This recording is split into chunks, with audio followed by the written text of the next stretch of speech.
হ্যাংলার রেসিপিতে আপনাদের সবাইকে স্বাগত। জানেন, সেদিন চৈত্রশীলের মার্কেটিং করতে গিয়ে ফিশ ফ্রাই খেলাম।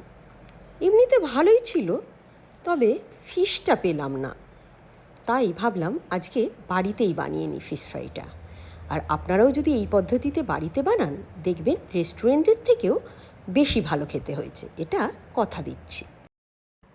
প্রথমেই মাছের ফিলেগুলো 15 মিনিট ভিনিগার জলে ডুবিয়ে রেখে দিয়েছিলাম এবং জল ঝরিয়ে ভালো করে মুছে রেখেছি।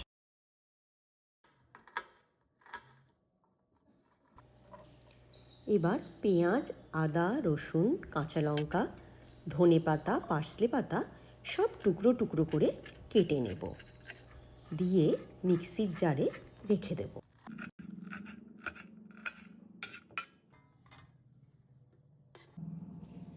এর সাথেই হাফ চামচ গোলমরিচ, হাফ চামচ নুন, হাফ চামচ চিনি,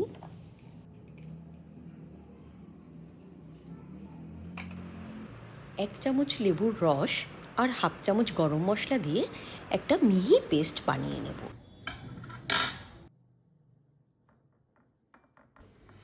মিহি করে বাটা পেস্টটা মাছের গায়ে ভালো করে লাগিয়ে নেব, এপিট ওপিট করে।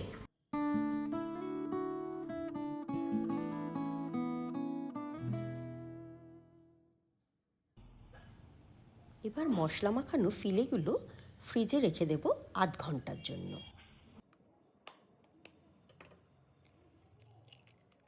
আধ ঘন্টা পর একটা ডিম ফাটিয়ে তার মধ্যে হাফ চামচ নুন ও এক চামচ কর্নস্টার্চ দিয়ে ভালো করে ফেটিয়ে নেব, দিয়ে একটা ব্যাটার বানিয়ে নেব।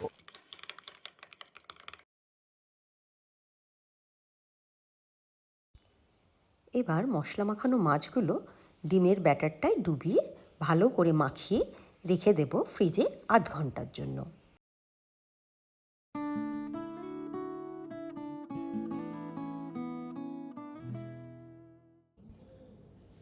এবার একটা পাত্রে ব্রেড ক্রাম্ব নেব এবং তাতে হাফ চামচ নুন দিয়ে ভালো করে মিশিয়ে নেব।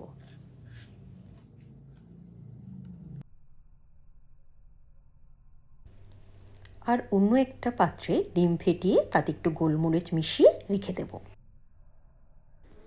ফিশ ফ্রাইগুলো করার জন্য আপনাকে কিন্তু দুটো হাতি ব্যবহার করতে হবে। প্রথমেই ফিলেটা ব্রেড ক্রাম্বে কোট করে অন্য হাত দিয়ে ডিমের গোলায় ডুবিয়ে আবার ব্রেড ক্রাম্বে কোট করে নিতে হবে।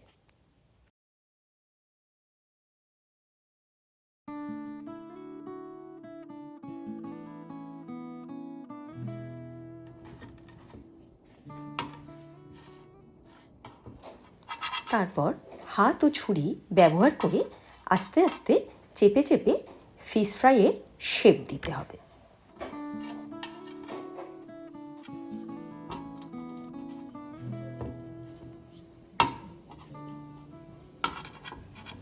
এইভাবেই সব ফিলেগুলো গড়ে নিতে হবে। সব ফিলেগুলো কোটিং হয়ে যাওয়ার পর ফ্রিজে রেখে দেব আধ ঘন্টা সেট হওয়ার জন্য। আচ্ছা, আপনি কিন্তু এই অবস্থায় এয়ারটাইট কন্টেনারে করে রেখেও দিতে পারেন 1 সপ্তাহের জন্য। আপনার যখন ইচ্ছে হবে তখন বার করে ভাজতে পারেন। এবার একটা ফ্রাইং প্যানে রিফাইন অয়েল নেব, সেটা গরম হয়ে গেলে লো ফ্লেম করে দেব, দিয়ে ফিশ ফ্রাইগুলো ছেড়ে আস্তে আস্তে ভাজতে থাকবো এপিট ওপিট করে, যতক্ষণ না লাল হয়ে যাচ্ছে পুরো।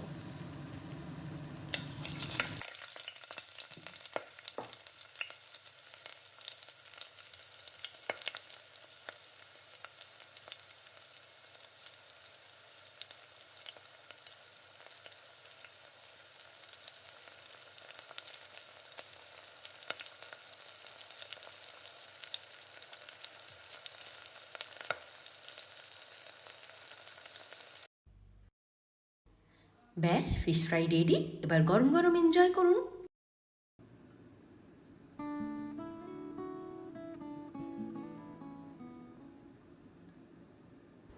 ও, ফিশ ফ্রাই রেডি!